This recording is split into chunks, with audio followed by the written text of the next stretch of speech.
नमस्कार. आज आपण एका खूपच इंटरेस्टिंग आणि तितक्याच महत्त्वाच्या विषयावर बोलणार आहोत, अल्टरनेटरचं EMF इक्वेशन. आता जर तुम्ही इलेक्ट्रिकल फील्डमध्ये असाल किंवा शिकत असाल तर हा विषय म्हणजे अगदी पाया आहे. खरं तर हे इक्वेशन म्हणजे अल्टरनेटरच्या कार्यप्रणालीचं हृदय आहे असं म्हटलं तरी चालेल. चला तर मग याच्या अगदी मुळापर्यंत जाऊया आणि याला सोपं बनवूया. चला बघूया आज आपला प्रवास कसा असणार आहे. आपण सुरुवात करणार आहोत अगदी बेसिक गोष्टींपासून, म्हणजे अल्टरनेटरचा सिद्धांत काय आहे. त्यानंतर आपण हळूहळू स्टेप बाय स्टेप हे EMF इक्वेशन कसं तयार होतं ते बघू. मग खऱ्या आयुष्यात हे इक्वेशन आणखी अचूक बनवण्यासाठी त्यात कोणते घटक मदत करतात ते समजून घेऊ. आणि हो, नुसती थिअरी नाही, तर एक गणित सोडून हे सगळं प्रत्यक्षात कसं काम करतं तेही पाहू. शेवटी काही नेहमी पडणाऱ्या प्रश्नांची उत्तरं शोधू आणि महत्त्वाचे मुद्दे पुन्हा एकदा डोळ्याखालून घालू. ओके, तर मग सुरुवात करूया अगदी बेसिकपासून. ऑल्टरनेटर म्हणजे नक्की आहे तरी काय, आणि त्याच्या आतमध्ये अशी काय जादू होते की वीज तयार होते. चला समजून घेऊया. सोप्या भाषेत सांगायचं झालं तर अल्टरनेटर म्हणजे एक एनर्जी कन्व्हर्टर. म्हणजे जी फिरण्याची शक्ती आहे, जिला आपण मेकॅनिकल एनर्जी म्हणतो, तिला तो इलेक्ट्रिकल एनर्जीमध्ये म्हणजेच आपल्या वापरातल्या विजेमध्ये बदलतो. उदाहरणार्थ, आपल्या गाडीमध्ये जे इंजिन फिरतं त्या फिरण्याच्या शक्तीचा वापर करून अल्टरनेटर बॅटरी चार्ज करतो. किंवा मोठमोठ्या धरणांमध्ये जेव्हा पाणी टर्बाईनवर पडतं आणि ते गरगर फिरतं, तेव्हा तेच टर्बाईन एका प्रचंड मोठ्या अल्टरनेटरला फिरवतं आणि त्यातून लाखो घरांसाठी वीज तयार होते. म्हणजे गाडीपासून ते पॉवर प्लांटपर्यंत अल्टरनेटर हाच हिरो आहे. आता अल्टरनेटरच्या आत नक्की चालतं तरी काय हे बघूया. कल्पना करा की एक पोकळ ड्रम आहे जो जागच्या जागी स्थिर आहे. हा आहे स्टेटर. याच्या आतल्या बाजूला तांब्याच्या तारांची वेटोळी म्हणजे कंडक्टर बसवलेले आहेत. आणि ह्या ड्रमच्या मधोमध एक दांडा आहे जो फिरू शकतो. तो आहे रोटर. या रोटरवर बसवलेले असतात शक्तिशाली चुंबक. जेव्हा आपण या रोटरला वेगाने फिरवतो तेव्हा हे चुंबकही फिरतात आणि त्यांच्यासोबत त्यांचं चुंबकीय क्षेत्रही फिरतं. आता गंमत बघा. जेव्हा हे फिरणारं चुंबकीय क्षेत्र स्टेटरवरच्या स्थिर तारांना कापायला लागतं तेव्हा त्या तारांमध्ये व्होल्टेज म्हणजेच इलेक्ट्रोमोटिव्ह फोर्स EMF तयार होतो. आणि बस, इथेच वीज तयार व्हायला सुरुवात होते. आपण सारखं चुंबकीय क्षेत्र किंवा मॅग्नेटिक फ्लक्स हा शब्द ऐकतो, पण हे आहे तरी काय? कल्पना करा की प्रत्येक चुंबकातून काही अदृश्य पण शक्तिशाली रेषा बाहेर पडत आहेत. या रेषांच्या समूहालाच आपण मॅग्नेटिक फ्लक्स म्हणतो आणि त्याला फाय या चिन्हाने दाखवतो. या रेषा जितक्या जास्त आणि दाट असतील तितका फ्लक्स स्ट्रॉंग, आणि फ्लक्स जितका स्ट्रॉंग तितकी जास्त व्हील तयार करण्याची ताकद. या फ्लक्सला मोजण्याचे एकक आहे वेबर. आता ही जी सगळी प्रक्रिया आहे ना, ती एका मूलभूत वैज्ञानिक नियमावर चालते. तो नियम म्हणजे फॅराडेचा लॉ ऑफ इलेक्ट्रोमॅग्नेटिक इंडक्शन. हा नियम अगदी सोपा आहे. तो म्हणतो, जेव्हा एखाद्या तारेच्या आजूबाजूचा मॅग्नेटिक फ्लक्स बदलतो तेव्हा त्या तारेत व्होल्टेज तयार होतो. आणि सगळ्यात महत्त्वाचं, हा बदल तुम्ही जितक्या वेगाने घडवून आणाल तितका जास्त व्होल्टेज तुम्हाला मिळेल. म्हणूनच तर अल्टरनेटरचा रोटर इतक्या प्रचंड वेगाने फिरवला जातो. आता आपण थिअरीमधून थोडं गणिताकडे वळूया. फॅरेडेंच्या या नियमाला आपण एका गणिती समीकरणात कसं बसवू शकतो ते पाहूया. आणि हो, घाबरण्याचं काहीच कारण नाहीये. आपण प्रत्येक पायरी अगदी आरामात समजून घेणार आहोत. हे अख्खं इक्वेशन बनवण्यासाठी आपण 5 सोप्या पायऱ्या वापरणार आहोत. पहिली स्टेप, आपण फक्त एका तारेमध्ये सरासरी किती व्होल्टेज तयार होतो ते काढू. दुसरी स्टेप, त्यात फ्रिक्वेन्सीचा काय संबंध आहे ते जोडू. तिसरी स्टेप, मग सगळ्या तारांसाठी एकूण व्होल्टेज किती होईल ते बघू. चौथी स्टेप, आपल्याला मिळालेल्या सरासरी व्हॅल्यूला RMS व्हॅल्यूमध्ये बदलू, जी आपण प्रत्यक्षात वापरतो. आणि पाचवी, शेवटची स्टेप, तारांना वेढ्यांमध्ये म्हणजे टर्न्समध्ये रूपांतरित करून आपलं फायनल इक्वेशन तयार करू. आता इथे एक खूप महत्त्वाचा आकडा येतो. तो म्हणजे 1.11. याला म्हणतात फॉर्म फॅक्टर. आता हा इतका महत्त्वाचा काय? बघा, AC व्होल्टेज हा साईन वेव्हप्रमाणे सतत कमी जास्त होत असतो. त्यामुळे त्याची एक सरासरी किंमत असते. पण आपल्या घरातली उपकरणं ज्या व्होल्टेजवर चालतात ते असतं RMS व्होल्टेज, जी त्याची खरी प्रभावी किंमत असते. आपल्या सुरुवातीच्या गणितातून आपल्याला सरासरी व्हॅल्यू मिळते. त्या सरासरी व्हॅल्यूला या खऱ्याखुऱ्या प्रभावी RMS व्हॅल्यूमध्ये बदलण्यासाठी आपल्याला या 1.11च्या जादुई आकड्याने गुणावं लागतं. हाच तो पूल आहे जो थिअरीला प्रॅक्टिकलशी जोडतो. कोणतंही समीकरण सोडवण्याआधी त्यातील चिन्हांची भाषा समजून घेणं गरजेचं आहे, नाही का? तर ही स्लाइड म्हणजे आपल्या समीकरणाची एक प्रकारची डिक्शनरीच आहे.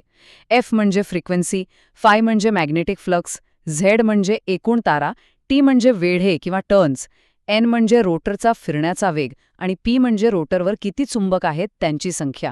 ही सगळी चिन्ह आणि त्यांचे अर्थ आपल्याला लक्षात ठेवायचे आहेत. आत्तापर्यंत आपण जे इक्वेशन पाहिलं ते एका आयडियल म्हणजे 100% परफेक्ट ऑल्टरनेटरसाठी होतं. पण खरं सांगायचं तर जगात काहीच 100% परफेक्ट नसतं. म्हणूनच आपल्या इक्वेशनला प्रॅक्टिकल म्हणजे खऱ्या जगाशी जुळवून घेण्यासाठी 2 विशेष फॅक्टर्सची मदत घ्यावी लागते. ते आहेत पिच फॅक्टर केपी आणि डिस्ट्रीब्यूशन फॅक्टर केडी. यापैकी पहिला आहे पिच फॅक्टर, ज्याला आपण केपी म्हणतो. आता हे काय आहे? आदर्श परिस्थितीत कॉइलची एक बाजू नॉर्थ पोल खाली असेल तर दुसरी बरोबर साऊथ पोल खाली असावी. याला फुल पिच म्हणतात. पण प्रत्यक्षात आपण कॉइल थोडी लहान बनवतो, म्हणजे शॉर्ट पिच करतो. पण असं का?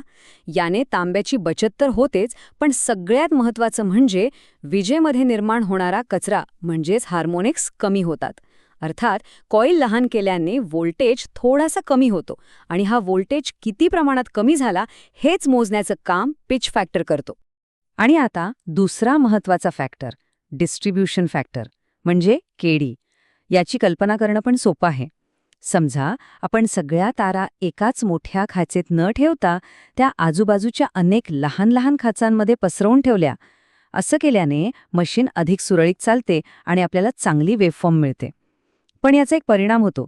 सगळ्या तारा वेगवेगळ्या ठिकाणी असल्यामुळे त्यांच्यात तयार होणारा व्होल्टेज एकदम एकाच वेळी पीकवर येत नाही. त्यामुळे त्यांची बेरीज सरळ गणितासारखी होत नाही. ती व्हेक्टर पद्धतीने होते आणि अंतिम व्होल्टेज थोडा कमी मिळतो. ही जी घट होते तीच डिस्ट्रीब्यूशन फॅक्टर दाखवतो. तर सगळ्यात महत्त्वाची गोष्ट काय? तर केपी आणि केडी ह्या दोघांची व्हॅल्यू नेहमीच एकपेक्षा कमी असते. याचा सरळ अर्थ असा आहे की हे दोन्ही फॅक्टर्स आपल्या आदर्श समीकरणातून मिळणाऱ्या व्होल्टेजला थोडंसं कमी करतात आणि त्यामुळेच आपल्याला मिळणारं उत्तर हे खऱ्या अल्टरनेटरच्या आउटपुटच्या अगदी जवळ पोहोचतं. आणि ही स्लाइड बघा. इथे आपल्याला दोन्हीतला फरक अगदी स्पष्ट दिसतोय. डावीकडे आहे पुस्तकातलं आयडियल इक्वेशन आणि उजवीकडे आहे ते खरं प्रॅक्टिकल इक्वेशन जे इंजिनियर्स फील्डवर वापरतात, ज्यात केपी आणि केडी दोन्ही समाविष्ट आहेत. हेच आपलं अंतिम आणि खरं समीकरण आहे. ठीक आहे, बरीच थिअरी झाली. आता हे सगळं ज्ञान प्रत्यक्षात कसं वापरायचं ते बघूया. चला एक गणित सोडवूया, म्हणजे सगळ्या संकल्पना अगदी पक्क्या होतील. हे गणित आपण 4 सोप्या स्टेप्समध्ये सोडवणार आहोत, जेणेकरून कोणतंही कन्फ्युजन राहणार नाही. पहिली स्टेप आपण पिच फॅक्टर केपी काढू. दुसरी स्टेप आपण डिस्ट्रीब्यूशन फॅक्टर केडी काढू. तिसरी स्टेप आपण टर्न्स पर फेज म्हणजे टी शोधू. आणि शेवटच्या स्टेपमध्ये या सगळ्या किमती आपल्या फायनल इक्वेशनमध्ये टाकून उत्तर काढू. चला आता सगळ्या व्हॅल्यूज आपल्या फायनल फॉर्म्युलामध्ये टाकूया.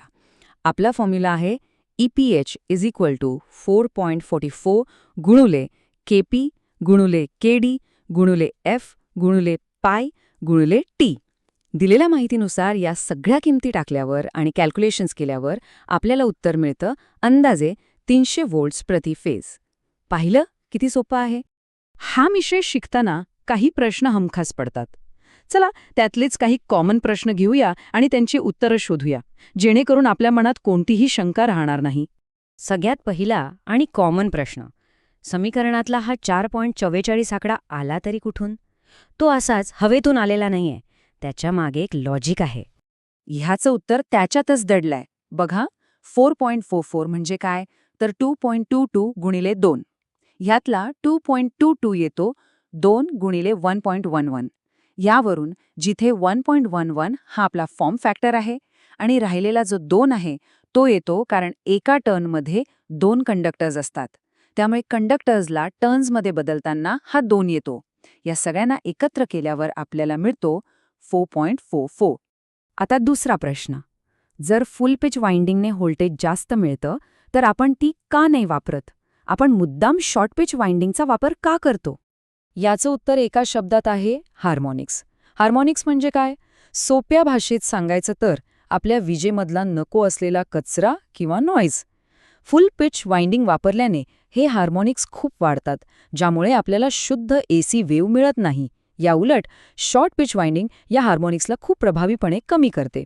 आणि म्हणूनच थोडा व्होल्टेज कमी मिळाला तरी चालेल, पण स्वच्छ आणि शुद्ध वीज मिळवण्यासाठी शॉर्ट पिच वाइंडिंगच वापरली जाते. चला, तर मग आज आपण जे काही शिकलो त्यातले सगळ्यात महत्त्वाचे मुद्दे एकदा पटकन बघून घेऊया. एक प्रकारची रिव्हिजनच समजा, जी परीक्षेच्या वेळी खूप कामी येईल. तर हे आहे आजच्या चर्चेचं सार.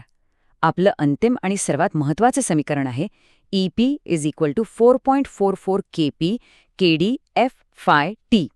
लक्षात ठेवा, KP म्हणजे पिच फॅक्टर, जो वाइंडिंगच्या लहान आकारामुळे होणारी घट दाखवतो, आणि KD म्हणजे डिस्ट्रीब्युशन फॅक्टर, जो वाइंडिंग पसरवल्यामुळे होणारी घट दाखवतो.